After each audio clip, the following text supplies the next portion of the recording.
Oops! Pasimula pa lang ng linggo, yung pagod mo mukhang pang 1 week na.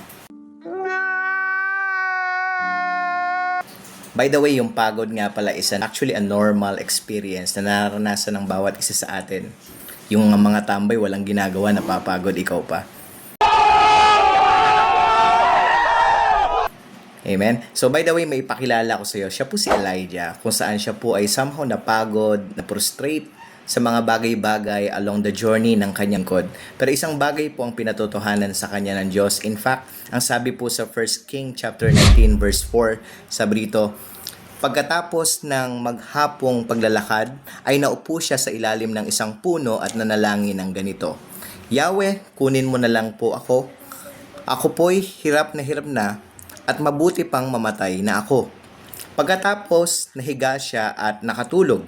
Ngunit dumating ang isang anghel, kinalabit siya nito at ang sabi, gising na at kumain ka na. Nang siya'y lumingon sa may ulunan, ang isang tinapay na niluto sa ibabaw ng mainit na bato at tubig sa isang lagayan. Kumain siya at uminom, pagkatapos ay nahigang muli. Aming pagkakataon sa ating buhay, tayo po ay na-frustrate na parang pakiramdam natin tayo po ay mag-isa lang.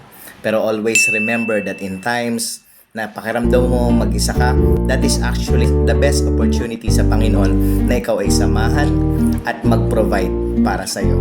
Kung paano kumilos si Lord kay Elijah, ganun din kikilos sa'yo si Lord. So sit back, relax, at hayaan mo may gagawin ng Diyos sa'yo.